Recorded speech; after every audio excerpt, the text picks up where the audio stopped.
Hello, and welcome to the third episode of Girl Dad Cheat Codes. Hi. You want to tell them what we'll be discussing today? Today we're going to talk a little bit about bonding with your 2 to 5 year old daughter. Um, and as a reason for that, they tend to gravitate more toward their mother, it seems like. And you want to be a part of their life.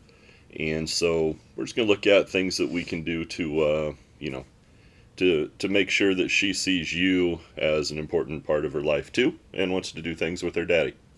So, early on, when she's like 2 to 3, or maybe even younger, what specifically can you do to make sure you are a part of her life? Well, as at that age, she's still developing, and well, she is for a long time. But intellectually, her personality, all that, Mm-hmm. and really her whole world is forming before her eyes, and you want to be a part of that. So, one of the things that I think is most important that I did with you and Mm-hmm. with your sister was reading books. If you brought me a book, if there's a game on or if there's something else, I always read the book to you. A ton of them, and it's good for development, but also it's the bonding. You come climb up on me with your book. I'm going to read you the book. I think that's important. It's something that fathers should do, mothers should do as well, to help. I don't know why it works, but intellectually, it's supposed to Mm-hmm. help you develop. And then there's also other things you can do. I mean, reading books. They have silly shows they watch. I know right now, like, is Bluey. Bluey's very popular right now. I don't know what Bluey is because it wasn't a thing, I don't think, Mm-hmm. when you were kids. It wasn't. I think Peppa Pig. I don't know what that is either, but I assume that's this age group, but I'm not sure. But just little things like that. You can have those things on TV and watch them with them, or while you're doing something else. Kind of pay a little bit of attention. And, it doesn't mean that, if you're sitting there watching Bluey or Blue's Clues, which I used to love, actually, that was a fun show to watch. But, I mean, it doesn't mean you're less of a man or not manly because you're sitting there with your daughter and doing those things.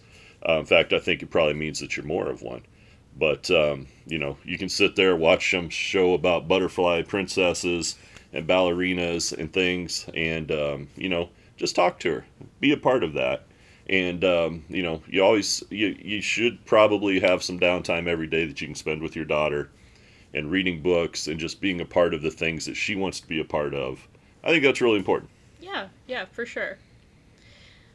Is there Are there any things that should just be left to the mom specifically? I don't think anything really should. I think as a father, you should be involved and want to do everything with your children. And that again, that's Mm-hmm. part of that relationship building.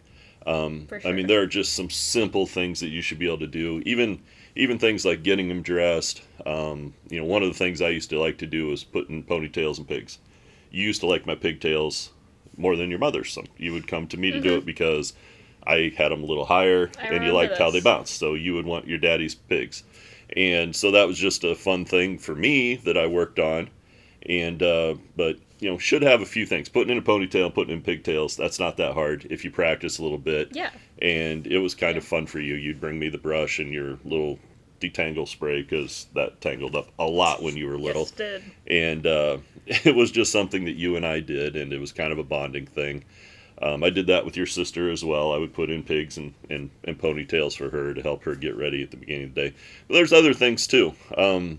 There's no reason why you can't, if they want to play like they're making, if they have a little kitchen and they're baking you cakes, Mm-hmm. you're eating a pretend cake. You're having a little princess party, tea party, whatever they want to do. There's no reason why you can't do that. Yeah. And it builds relationships. You're doing things with your daughter, and like I said, you want to be part of her life and help her develop as a Mm-hmm. person. And I think seeing that her father is part of that, and you can be that role model that's always there for her, that she knows, hey, my dad's a good guy. I want to go hang out with him. I think that's important. And those times go by fast too. I mean, if I could freeze time, it would probably have you and your sister at about that age group. It was so much fun with the 3, 4, 2. Bring me the book, hang out, Mm-hmm. snuggle. Take a little nap, lay down on me and take a nap. Things like that.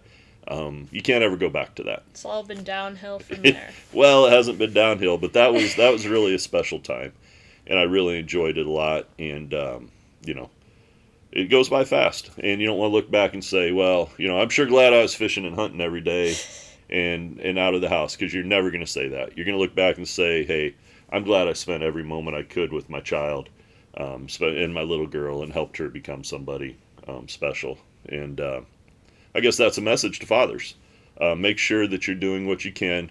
Have your hobbies, have your things, but make sure you're making time for your little girl, because sure. that's something that's never going to come, that time never comes back. For sure. So, on the topic of doing activities that your daughter enjoys with them, why would you never color with me? I didn't enjoy coloring a whole lot, and for some reason, those little colors, when I'd start coloring, they break.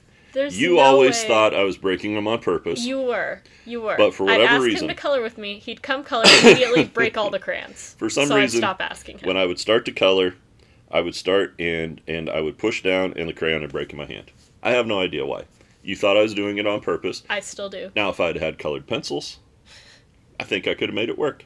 But you always came to me with these little tiny crayons, even those big thick ones where you get 8 in a box, those big fat crayons. I probably could have done it. But even as a kid, I did not like to color. I didn't actually like to read. So the fact that I read with you, I feel like that's a bonus. Okay. But coloring was never something that I enjoyed, and I couldn't even do it. They just break. I think they make them cheap now. I'm going to go with the manufacturers are the reasons I did not color with you very much. All right. Okay. So I know when I was a kid, you'd take like my sister and I fishing or just sports games and stuff. Can you talk a little bit about how to get your daughter interested in those things that you really enjoy doing too? Because like you said, you need to have your own hobbies, but how could you maybe incorporate them into them? Yeah, and that's tricky, because I think sometimes people get caught in, if I had a boy, I'd take him fishing. If I have a girl, she can, play dolls. That's not the way life is. Everybody can do anything. And so one of the things that I did do, as you said, I would try to find a way to make it fun for you. Yeah. So I would take you fishing a little bit. Your sister went more with me. You didn't like to do it as much. But I would make it fun.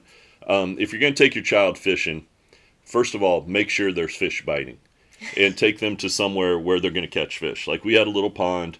I could take you and we'd put a little piece of hot dog on, and there were tons of bluegill. You were guaranteed you're going to catch as many fish as you wanted to while we were there. Give them success. If set them up with success, they're going to have more fun doing it. If you go there and know, I'm going to catch fish, you're more likely to want to go fishing. Yeah. If you go there and think, I've got to go sit by Daddy, and he's going to tell me to be quiet for an hour, and I just have to sit there, and ain't nobody's going to want to go with you again. So that was one of the things. I always thought it was the dumbest thing ever. Fish can't hear you. Why can't I talk? Yeah, I've never really bought into that.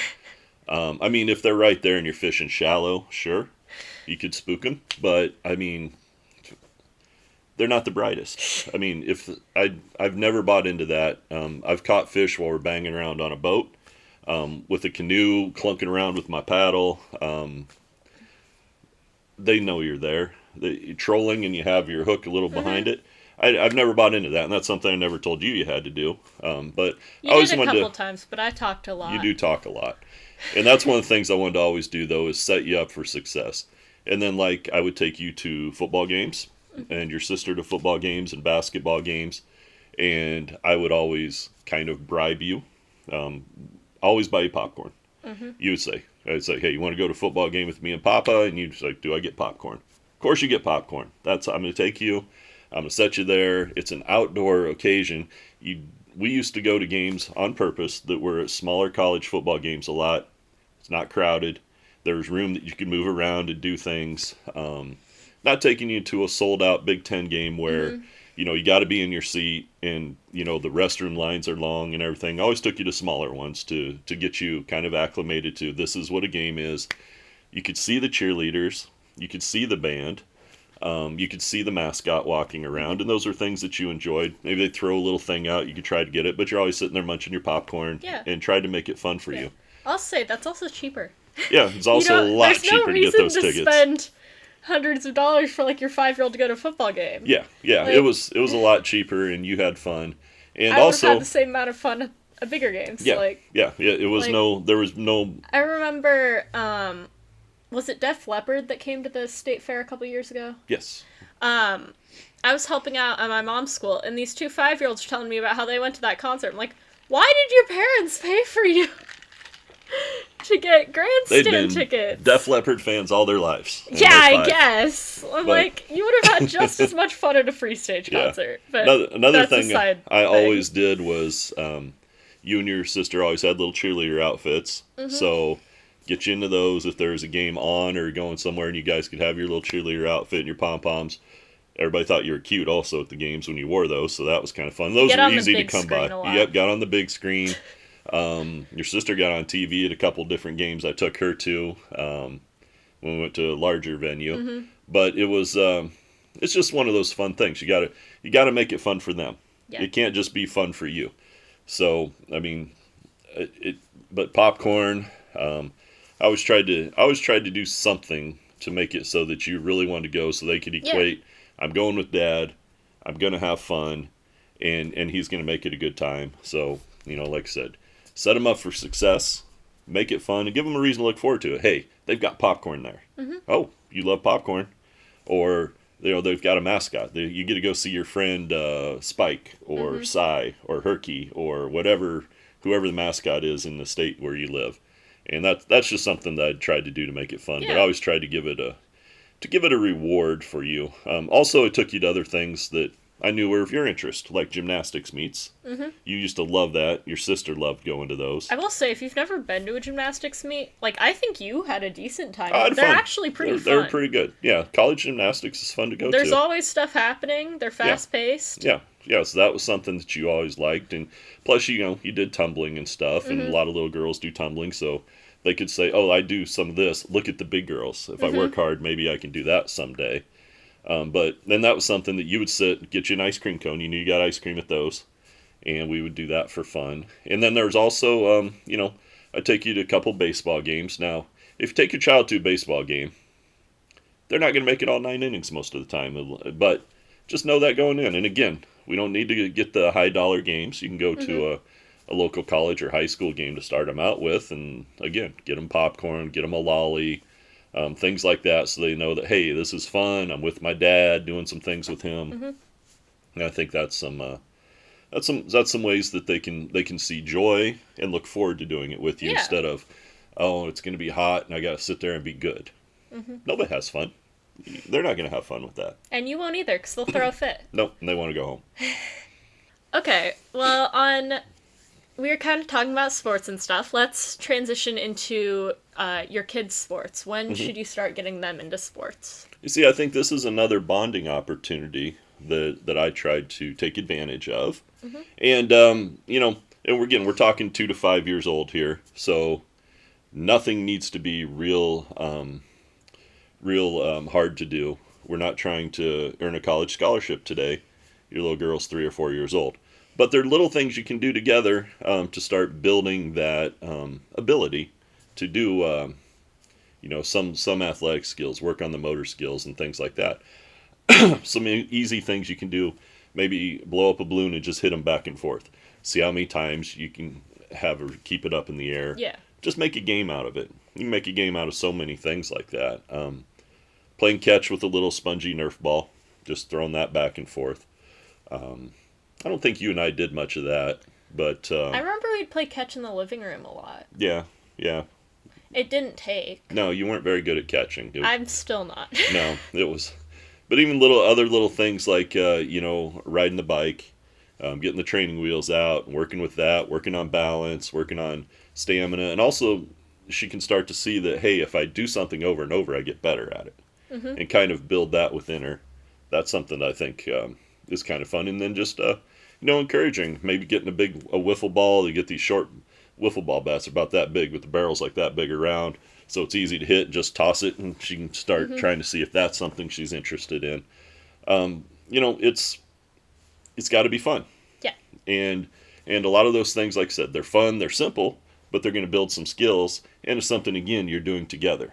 So we can hang out with my baby, hit a balloon back and forth, little things like that. It's a good time, and you're starting to build that. Now, as she gets a little older, maybe 4 or 5, then that's when you started, your rec soccer, maybe a little rec basketball, little things like that people do, and that's another good thing. But it's got to be kept light. It's got to be a fun activity at this point, and I think you don't want to get ahead of yourself as a parent.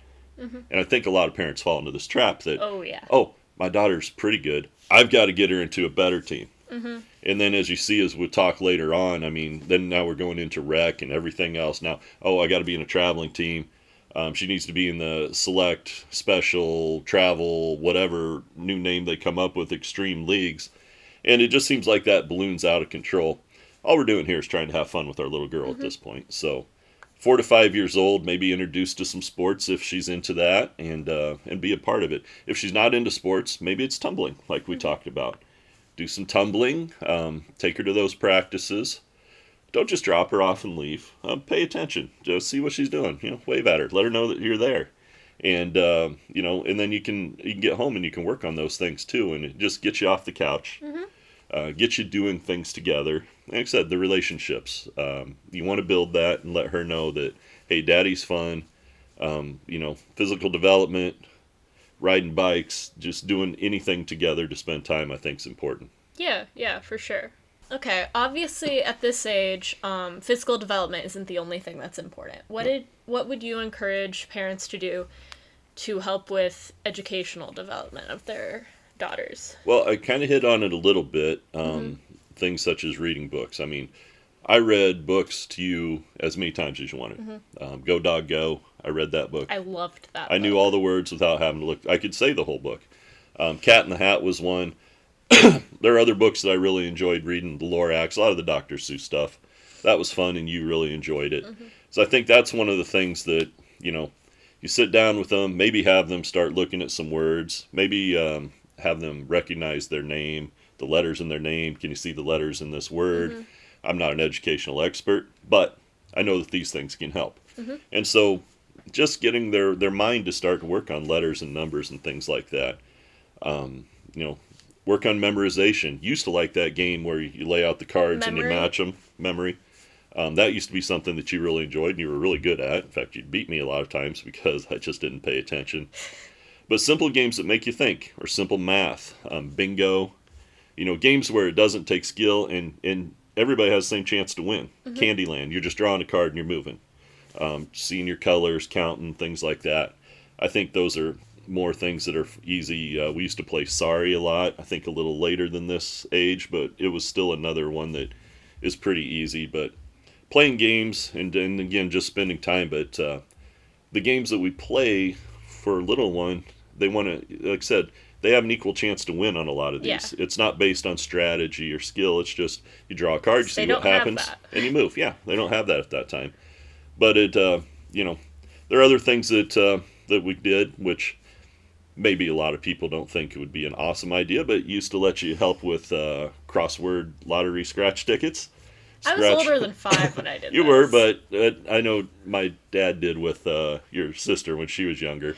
Scratch off the A, have you find all the A's, and scratch that off. Little things like that.